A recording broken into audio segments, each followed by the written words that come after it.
up. This is the Loop Doctors, and this is our so-called hybrid clinic. Ladies and gentlemen, Mr. Peter Sendefi on the drums.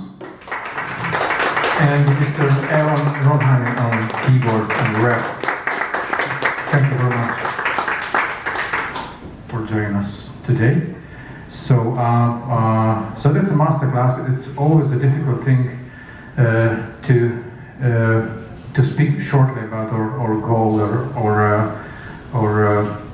approach of the music while we play. But we try to combine the modern music sounds from the electronic music and sounds from the intelligent DJ culture and sounds from the drum and bass, jungle, trip hop music. And combine it with the traditional improvisation of jazz. So it looks like two things which are so far away from each other, but basically not. So we try to combine it. So this is our philosophy, what we wanna do, and we would like to demonstrate it for you today, like how we put together a tune and how we combine some pre-recorded and pre-created backing tracks with the acoustic drums and the keyboards and the rap things. So it's so we have constantly like four, five things at the same time. What's rolling constantly? Yeah. My turn. Okay, so I'm actually, the thing is with this setup is that Peter is doing the heavy lifting, so I'm just having fun. It's not that true, but actually the thing is that we have a lot of prepared stuff. So we write our own music. All of the stuff is original, and we use Pro Tools at home, both of us, and we have home studios. So it's an easy process to exchange files. So what the usual process is that someone finds out some kind of idea. It's either a loop, either a melody, or a polyrhythmic idea. And we sort of start to formulate it, make a draft of it, send it over. The other tries to find new sounds for it and combine it with some of his own stuff and send it back. And it's like a ping pong. And at the end, we sort of come up with a full tune, which is then mixed and edited.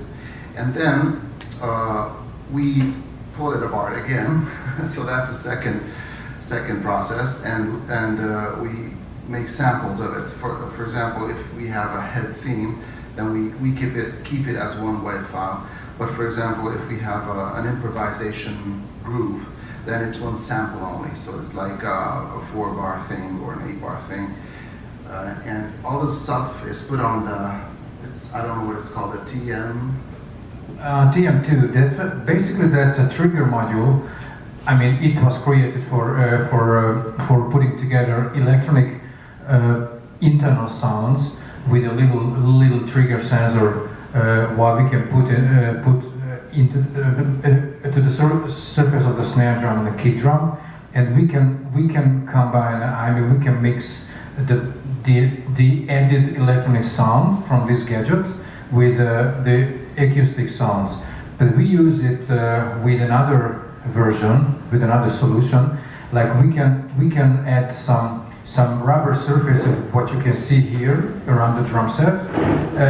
It's called Roland BT1, which are like a kind of starters. When I hit into one of these, it starts up kind of pre-recorded loop or sequence or bass line, or sometimes a whole theme part of a tune, and we use it as a backing track player actually, but if we were use like a CD player or hard drive, we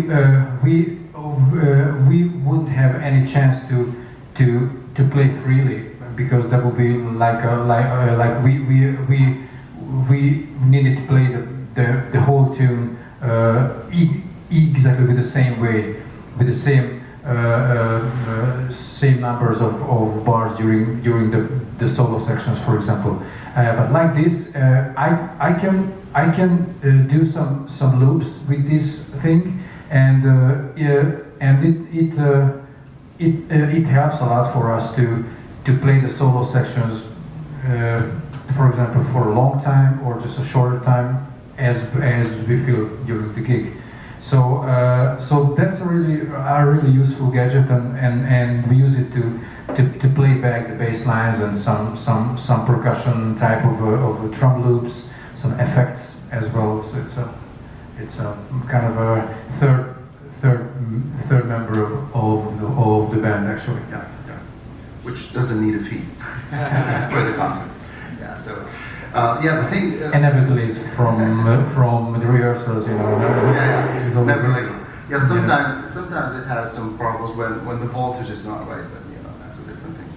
So that was the biggest challenge, because we are Peter's classically trained drummer and also jazz trained. I went to the jazz piano course in France, this music academy in Budapest, and Peter also. And so we played traditional jazz and also mainstream jazz. And the thing is, with improvisation, of course, that it has to be unique. So it's with the form also. So that was the main challenge with combining electronics. That how do we keep the solo free and the structure free?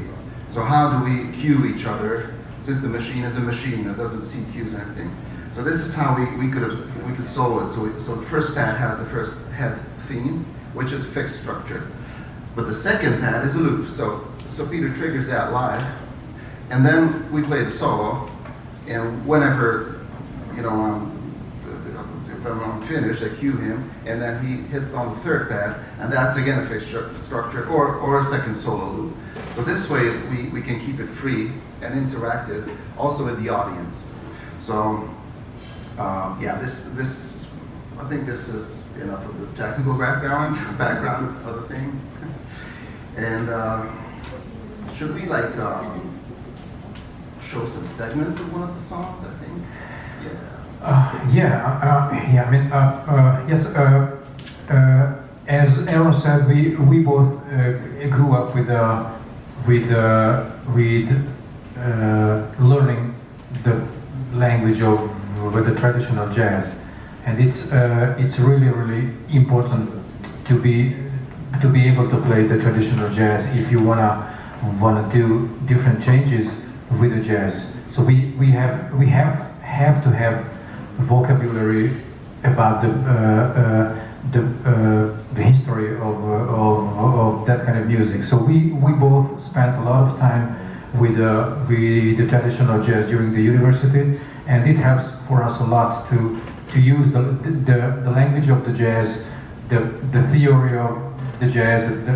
Aaron used the same kind of chords and same kind of scales and notes what we can hear in the jazz standard, but we use a completely different texture of the music, different sounds and different forms when we compose a tune or put together a drum part with a bass line or some added loops and sequences. Me personally, I try to use the drum loops, what you can hear from this machine, like when I'm in a situation in a band with a percussion player. So of course when we play together with a conga player or timbali player, it's much more interesting if we try to play the opposite accents what the percussion players play. Like this, the rhythm and the pulse and the groove would be much better. Will contain much more fun, because if I play the same accents what the conga players play, or in this situation if I play the same accents what loops play back, the groove will be a little bit boring. So I try to fill in the rests with accents what the loop doesn't play. So like this, we have a kind of opposite type of playing, and it takes a while sometimes to figure out the best variation of a drum groove. Or if I have a nice groove on the drums, I have to create a drum loop which fits perfectly into my drum stuff. So I try to use the same process in all of our tunes when we have any drum loops. So I think it's a very important thing, and also it's really difficult to create the whole song. I mean when we compose a tune, it's just one part when we compose the melodies or figure out the chords or compose the bass lines. But we have to listen back a lot of times the song with the electronics, with the drum part, with the keyboard, with the rap, because as I said, we had 4 or 5 things happening at the same time. So it's a long process sometimes. And we need some, yeah. I'm interested in maybe 2 specific things. You were talking about how you have a specific kind of accent happening in the loop that you've recorded, and you're trying to fill the rests. Mm-hmm. Would you have a short sample that you could kind of play where it is playing? Yeah. And then fill that in? Yeah. What I did during the first tune, what we played now, it's called transition. You can hear after 16 bars of intro, kind of same like a 2-bar phrase of drum groove. I just want to get like a mic stand for you so that you can play and speak. No. I think it's fine. I can start it like this. So we have a couple of bars like intro, and then I will leave some space for you guys to hear the groove during the theme.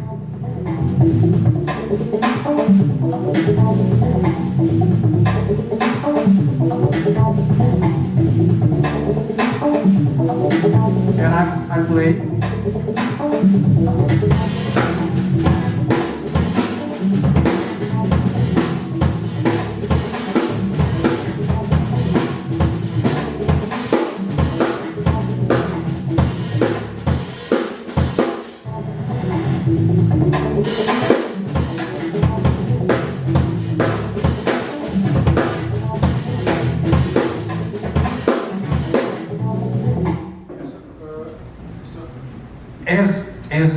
As you can see, I always changing the accents in between the 8 notes.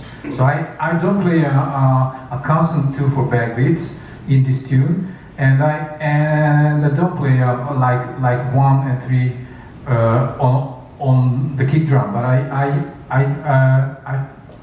try to change the accents in between the 8 notes. But the drum groove uses some 16-note upbeats on the snare drum, but a kind of constant like 1 and 3 quarter notes oriented groove on the kick. So it's a kind of opposite thing, and like this we can have a much more interesting drum part. Yeah. Okay. Can I ask one more question that I actually have to go? Sure. All right. Okay. Sure. Go ahead. Just try to kind of get the ball rolling for communication. Did you have any like short loops so we can see how you communicate with each other? If you want to have a long solo section or like a short solo section? Yeah. Let's pick a tune. Which could be the best? Jazz in the House. Oh, okay, cool. Yeah, Jazz in the House. What we demonstrated last night. It's also a kind of 2 or 4 bar phrase of in terms of the bass line and the drum groove, and we have also two type of solo section. The first one is a kind of groovy, like a hip hop oriented something, and the other one is the typical bebop with a walking bass. The drum loop is continuing during the swing part, but Aaron plays just like a typical bebop type of thing around this solo circle, right? Yeah, one more thing. The first tune, which was called Transition, and the second one it's called Jazz in the House. Both are from our first album, which is called High Voltage. And Gary Willis is the bass player on it from Tribal Tech, and it was an honor to have him on the album. So what you hear now from the machine is actually Gary Willis playing. Gary Willis loops. So there's the loop alone, like a.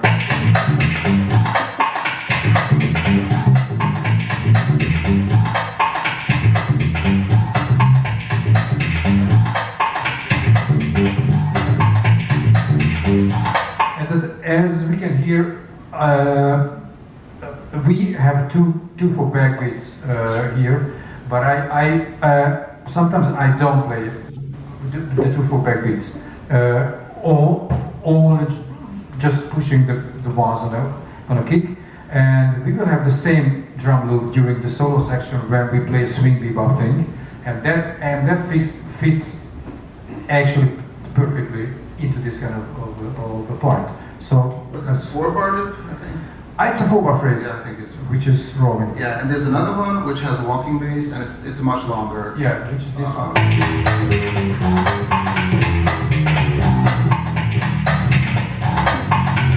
Yeah, it's actually. Yeah, that's also a 4-bar phrase. Okay, yeah, I just feel it. Yeah, if we will count in a swing type of concept, there will be an 8-bar phrase actually. Yeah. So. We can demonstrate a short yeah. sample. So first we'll use the first one with a groove, and the second one we'll have a little swing in it.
So that was the first part, and the second part sounds like this.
for me as a drummer, during this part, I have to follow the way what I heard from the traditional jazz drummers. So I have to play. I have to play accents and leave spaces to Aaron, and then fill in the rest what he leaves during their solo phrases. So we have a kind of really interactive communication during this part. So which is very important, and in this case, the trigger module is just a kind of slave, which has a nice and solid bass part and loop, but we do the 90% of improvisation interaction during this part. Yeah. So okay. Any questions so far? Yeah. How did you come up with the song for Apollo 11 when you used the mission communication on the Oh yeah. the song? And yeah, it was actually because we're big fans of science fiction, basically, but but also space exploration. And we during our tour on the West Coast last year, maybe 2 years ago, we went to this exhibition which had the Endeavour spaceship shot on show, and it was amazing. So we were flabbergasted. It was Jesus Christ, and it was so inspiring. And actually, this song was dedicated for that crew, the very pioneers. So that was the inspiration. And the thing is, the basics for the song were written by Peter, and he also found some archives which had this radio communications with the spaceship. So we cut it up in samples, and we used it, I think, within the groove also, but we use it also as speech samples during the song. So yeah, we can actually show that one. I also have them here. I'll talk about that later. Yeah, and I have one more gadget here, which I use especially in this tune, and also in some other tunes as well, which is a Roland pad. That's a new gadget from Roland, which is a kind of rubber surface where I can add some snare drum sounds, and the great thing is like to change the dynamic level of this pad. I have a lot of options, so I can use it as a second snare drum, and I can add several other acoustic or electronic drum sounds for that into this pad. So I will use a kind of strange high-pitched electronic snare drum in this tune, which is this one. And as you can hear, the dynamic level is huge. So it's like a tiny little. I can play a tiny little ghost notes till the much heavier accented snare rimshot beats, right? And I can change the sound. For example, what I used several times last night. It's a kind of the other snare sound. What I love to use, it's a fat, like from the late 70s, early 80s, really popular snare sound. It's a kind of low-fat sound, which is this one. It also looks. It's also a combination of electronic sound and the acoustic drums, and I can use the same thing. Like I have a wide dynamic range in between the softest ghost notes till the loudest accented notes, right? So it's a really great gadget, and we can use it in this kind of music, and I will use it in this tune Endeavour. So let's demonstrate it. Okay. The body flat position, we will be good for Ops 9. Reaction here.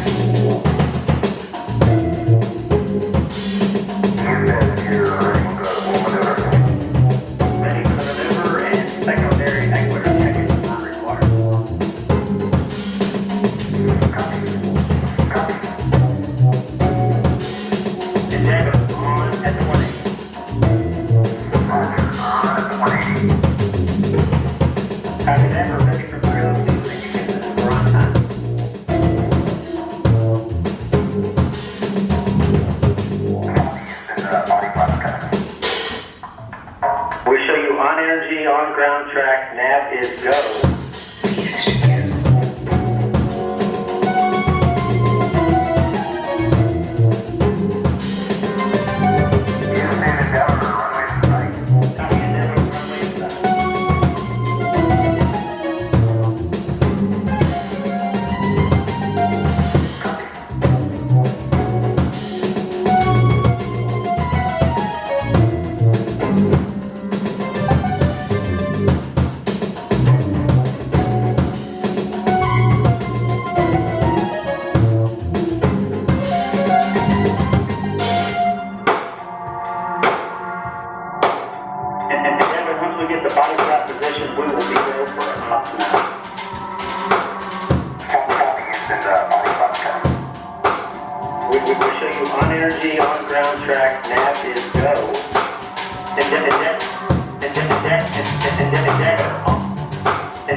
Are there any piano players or keyboard players here tonight, today, this morning? Okay.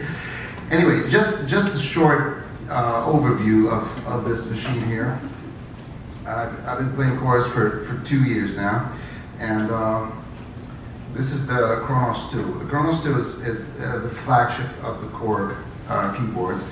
It is actually a computer built in, and it has the different kinds of keyboards. This one is like a waterfall keyboard. It also has hammer action.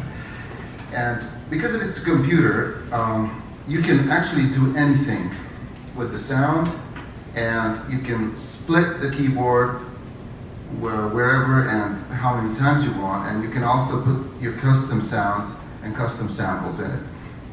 So in this particular song, Endeavor, we have, on the first part, for the theme, I made a split, which is easy for when you are actually in a band situation, as opposed to playing solo piano, where you play the bass, you play the chords, and you play also the melody. So you are the whole complete orchestra by yourself. When you sit in a band, you have to forget that. So, for example, you have to. So from here, the piano doesn't exist. Do not touch. I think there should be a sign here. if you sit in a band, you must, because the bass is there, and it's except if there's a unison, on the left hand, that's okay. But apart from that, because of the frequency range anyway, it doesn't work.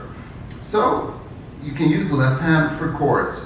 Actually, the chords I use here don't even have the bass note in them because we have the bass coming from the machine. So the bass is a B, but I play this chord with the left hand. And because the bass is coming from the machine, it sounds great. These are my chords in the left hand. And I have a split here, and the upper region is actually a solo lead of my taste. Actually, I sort of tweaked it, but it's almost one of the factory presets. Sort of old schoolish thing.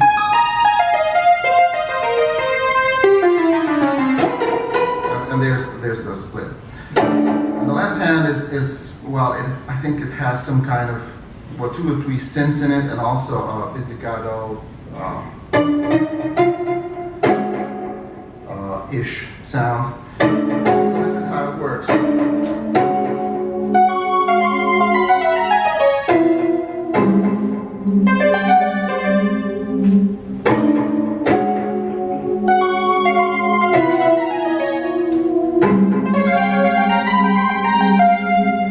That's basically the theme. And I have 2 other sounds for this song. The second one are actually the samples.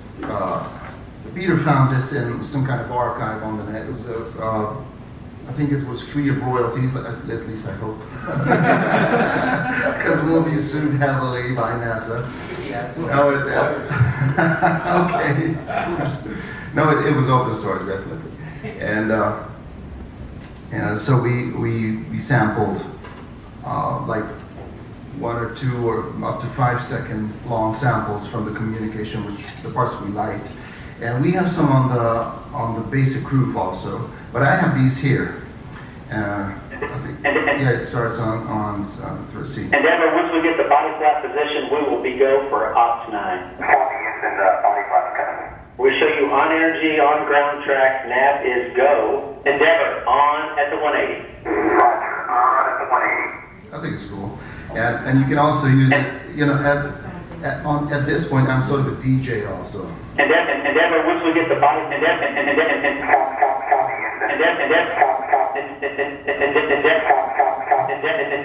we should,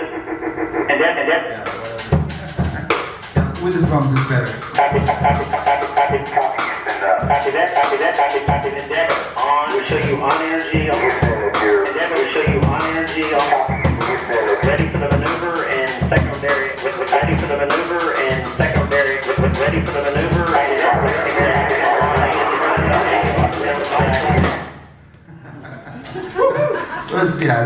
It's fun.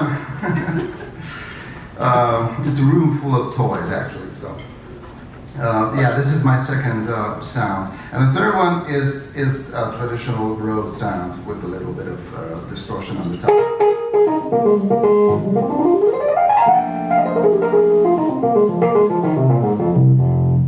And this is what I use for the solo and the improvisation part, which is also free. I mean, what's that called?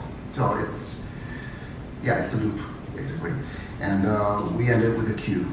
So this is how it works, and with this, it's relatively easy because I'm a Norse. So this, in this case, we had this keyboard from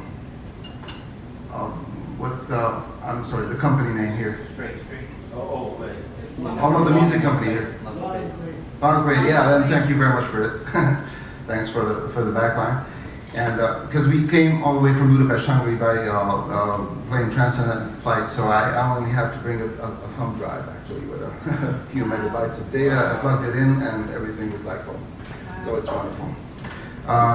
So this is a basic overview of this keyboard. Of course, in this band we use the the technical features of this gear quite heavily, as opposed to like, you know, a traditional sounding situation where you usually use Rose, acoustic piano, and a Hammond, and that's it. These sounds are also great in this keyboard, but the versatility in this case is very useful for us. Yeah. So that's more or less all. If you have any questions. Yeah, I got one. Oh yeah. So during the piece of Endeavor, when you played, were you hitting the NASA sounds, or was that coming from? In the beginning, it was coming from the machine, Okay. and we had a B section where I used some of the same samples as some others, and I improvised on them. Yeah, so Okay. both machines have the samples. Those are pre-programmed, and I play it live here. Yeah. That was my next question. If it was improvised, and I don't know the music terminology, I'm not a musician, but was it every certain number of beats that you put it in when you felt it was right? Yeah, it's form which is fixed in that case, and I'm just having fun. It depends on the situation usually, and or what kind of solo was before or afterwards. You know, the density and everything. Yeah, so it's improvised. Making it up on the spot, yeah. Yeah. Just one follow-up question. I'm not sure if you said this before. What inspired you to put those sounds? Because when you first started playing, I heard the sound. It sounded like a train station. It reminded me of Pink Floyd. Was that what was? Oh, yeah, the first two. Yeah. These are thematic sounds. I think that was also found by Peter. So. Yeah, I don't remember because I started to compose this tune 11, 12 years ago. As I remember, I found by an accident some voice samples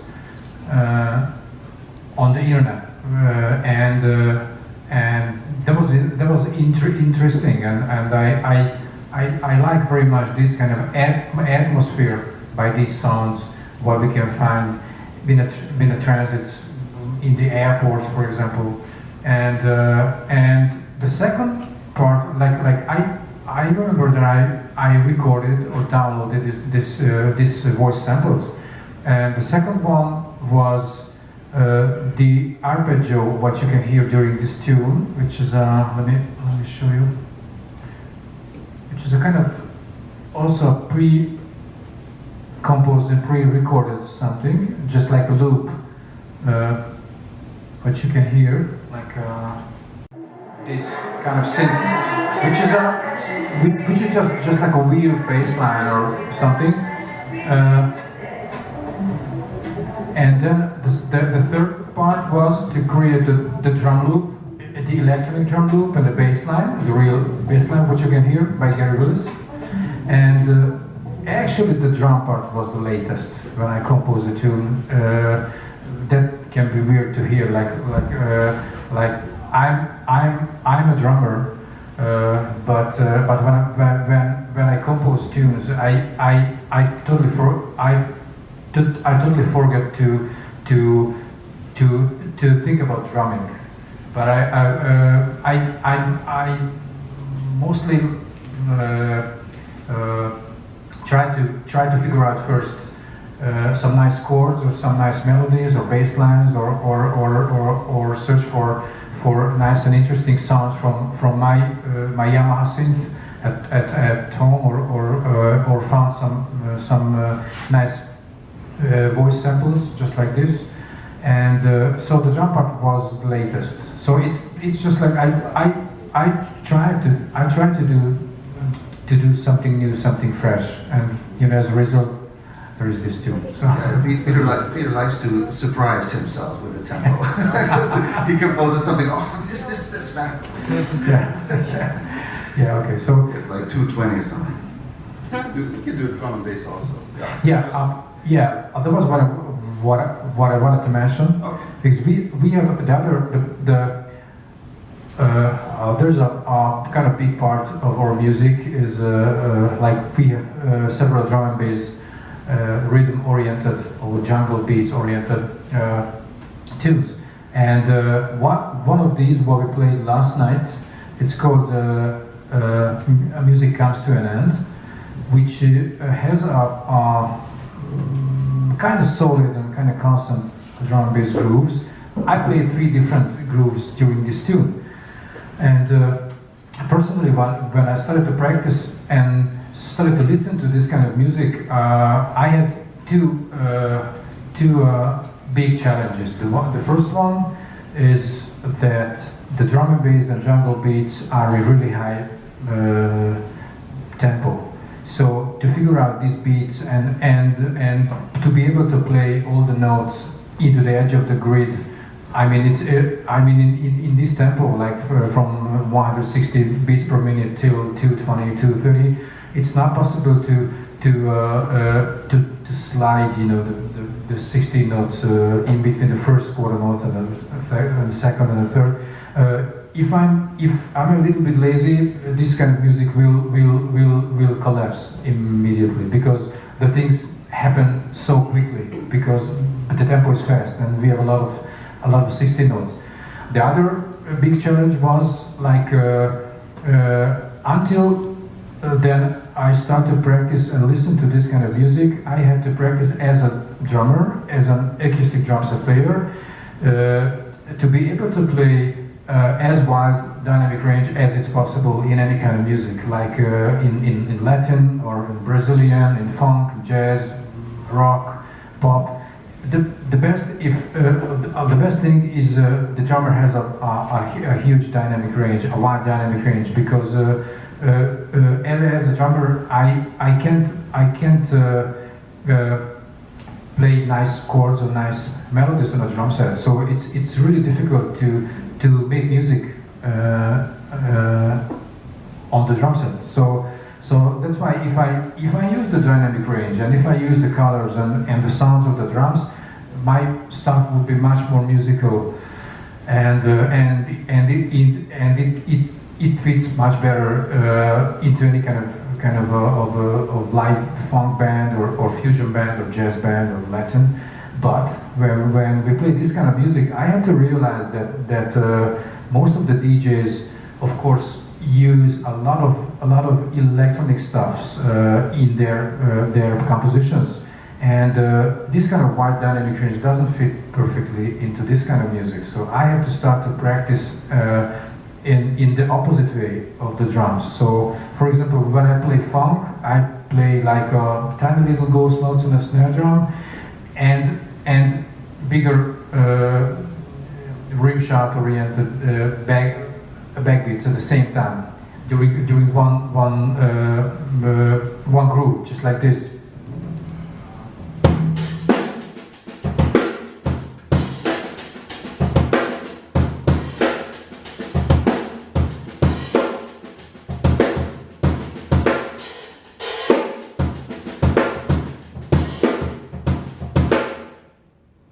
The same thing when I do on the kick drum, and the same thing when I do on a hi-hat. Like when I play the notes on the kick drum, I try to use a wide dynamic range usually. Like, you know, the ghost notes are just like a tiny little, and the accented ones are really heavy pushed. Like, but in this kind of music, if we play electronic music oriented stuff like the drum and bass and jungle, it's not working. So I had to start to practice in the opposite way, if I pick a simple drum and bass groove which sounds like this.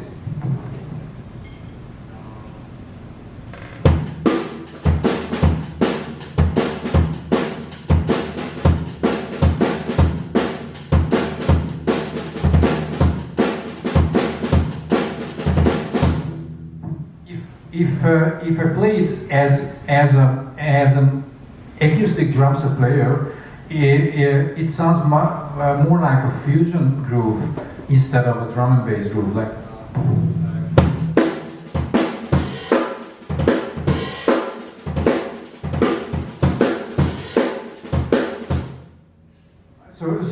so it doesn't sound like a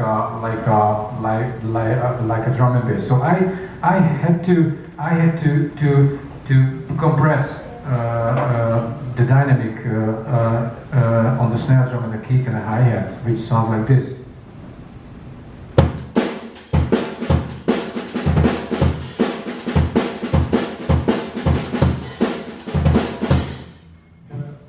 it sounds a little bit more like a drum machine program, but this kind of concept, in terms of the dynamic range, fits much better into this kind of music. So you will hear it during the music comes to an end. Tune like I will play way less dynamic variations than when we, for example, play acoustic jazz or Latin or anything else. So, ready? Yeah. Okay, thanks.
Music is better enjoyed. It's better notes.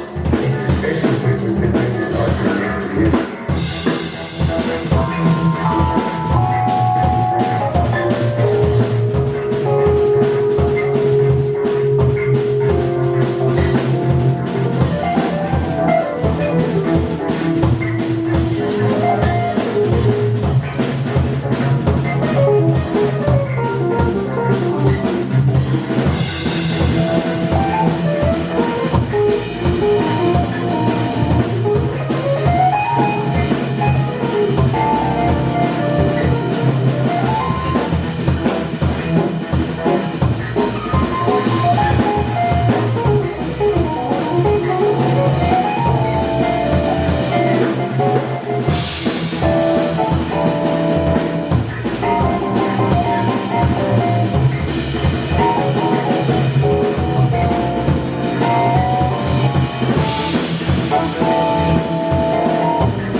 true. There are 6 billion people in the world and counting. Nevertheless, what you do makes a difference.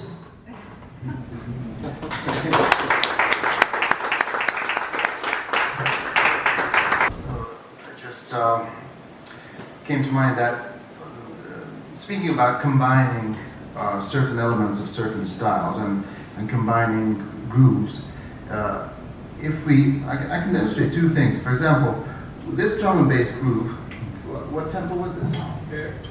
170. Yeah, 170.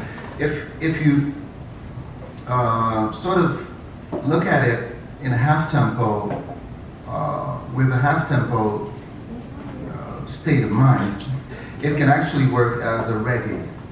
I can show it. Can you please? Yeah. The last one. So this is the groove. And you have to.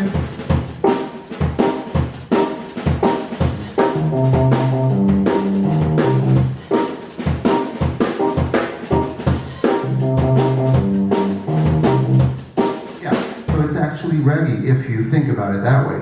There's another aspect if you even break it down more slower and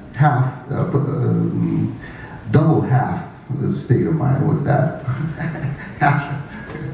So half.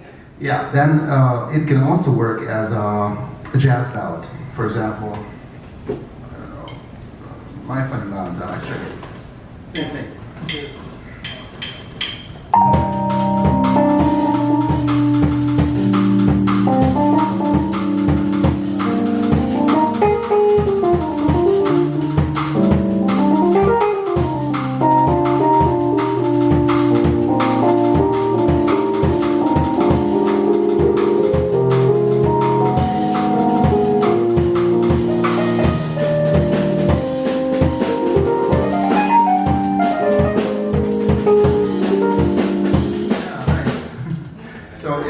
It also works, and this is actually the method how I try to find the styles of improvisation which fit onto this drum and bass. So reggae improvisation with like a Hammond or something, and also jazz ballad works perfectly. I want to mention the same thing from my aspect. Like when we have a tune which has a really fast tempo and a lot of 16 notes on a drum set. By my experience as an arranger, we have to leave much more space when we compose the melody or the rhythmic part of the other instrument, because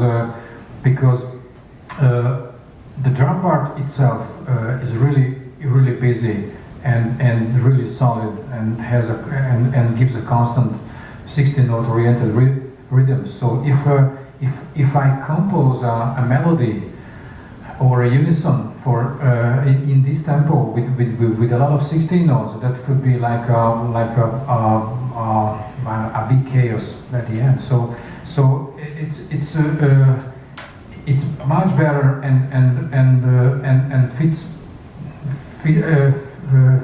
much better into this kind of groove if we for example compose some of the more simple melodies on or chord changes for this kind of rhythms, because it sounds much better, I think. So I try to be careful of composing really busy and really complicated unisons when we have really fast tempo. I think it sounds much better if it's more, if we have more simple chords and melodies. So in this case, in this tune, Aaron has just a couple of really simple phrases of melodies during this tune, because we have a lot of things happening here. We have several different voice effects as well, just like in the previous tunes, and some bass lines, some chords, some effects. So it's a kind of really busy and pre-arranged stuff down here from the trigger module, the drums and everything. So that's why Aaron in this case plays just a really simple thing. These are my favorite scenarios, by the way. You know, left hand beer, right hand. Yeah, exactly. Yeah. Or and for the I'm camera. working hard. Yeah. I'm just joking. Yeah. All right. And, any questions? You mentioned last night that you combine also the funk Yeah. style. So that's you started with that, or Yeah, it was somewhere in the beginning. Yeah, we like Peter. Actually, at the end, we also played a funk groove. One of the classic funk grooves from James Brown's "Funky Drummer." Actually, it was used in one of our, actually the last tune after, well, it was encore. But we also incorporate different kinds of funk styles. Which one was that? Oh, Yeah, we there was have one in two 6/4. actually. So- Yeah. We have a tune in 6/4. It's called Inspirationaholic. There was somewhere in the beginning of the concert. It was a third tune or fourth. I'm not sure. Oh, yeah. And it's interesting because it's a funk groove, but the time signature is 6/4, which is a kind of rare in funk music. Plus, Aaron does a nice rap thing in 6/4. So Yeah. applause. Awesome. Well, I hope. Actually, I haven't found anything on the net yet, which was in 6, and it had rap on it. So I hope I'm a pioneer. But well, please show me. Tell me. Yes, you are a pioneer. Yeah, we can show that also. Yeah. We have another one which is in 3/4, and it's actually a waltzer. That was I was talking about yesterday. The funky waltzer, one of our inventions. Well, probably not ours, but anyway, that's how we communicated. Yeah. So for me as a drummer to play funk in 6/4, it's maybe much more interesting than a 4/4 because I've more space and more possibilities to try nice accents and nice ghost notes during six of 4 quarter notes instead of the 4 of 4 quarter notes. So I have more options to change and figure out the best funk groove in 6/4. So I really love this tune. Okay, so let's demonstrate for you. Yeah, first half or something. Play some triplets.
Please stand and please.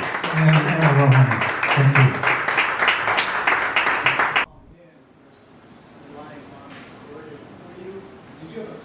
Yes.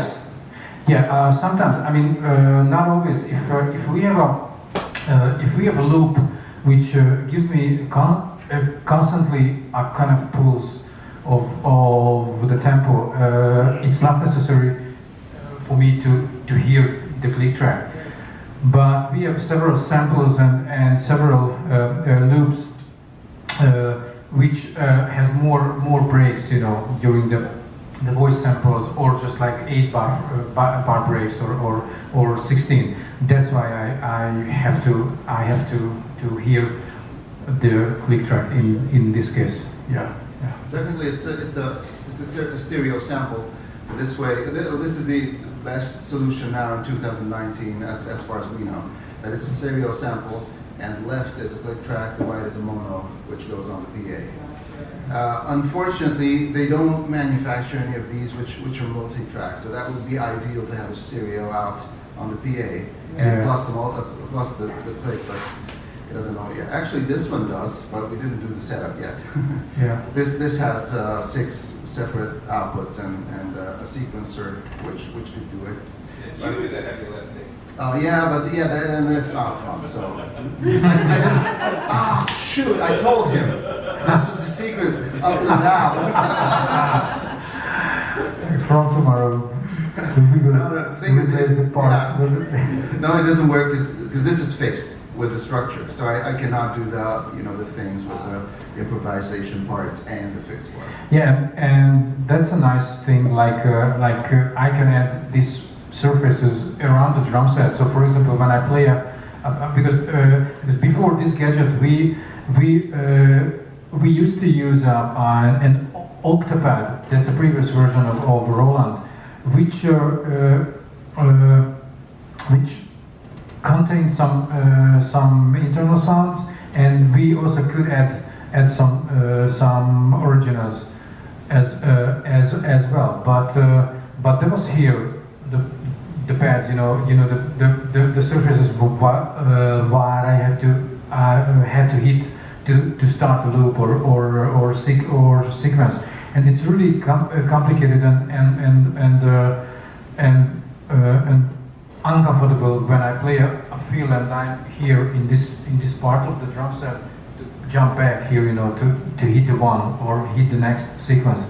So that's why it's much more comfortable to put these surfaces around the drum set, and I can choose which loops I want to start in which pads, So it's much more comfortable like this. It needs more time to set up the drum set, of course, but still a much better solution. Yeah. Okay. Yeah. Any other questions? No. I think we can round it up with some. Yeah. Okay. At the end, let's play for you one more tune. Which could be that one? What do you think? Shotgun or? Yeah. That's good. Oh, okay. I think. All right. Okay, we have a tune what we played last night too. It's called Shotgun Approach, and it's from our previous album, which came out in 2013, if I'm correct, or 2014. And this tune contains 2 big parts. The first part regarding the drum groove, it's a kind of R&B oriented, halftime oriented rhythm, but contains a lot of break rhythms, not like a constant rhythm. That was Aaron. Okay, and the second half is a fast drum and bass tune with some heavy hits, some heavy accents while we play out during Aaron's solo section and also during the drum solo. And we will have a nice rap part on this tune as well, which will be demonstrated by Aaron. Okay, so let's play this tune, and thank you very much for coming out today. If you are interested in our music, please follow us on Facebook, on Instagram. We have some CDs if you like this music. I know CD is a kind of old-fashioned thing nowadays, but we have some downloading cards. If you want to hear our music at home. So thanks very much, and also thanks very much for the jazz room for this great event, and for Steve and all the guys who arranged and organized this fantastic event. Thank you very much.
Shotgun approach.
Thank you. It's the biggest honor for you. And it's a real practice.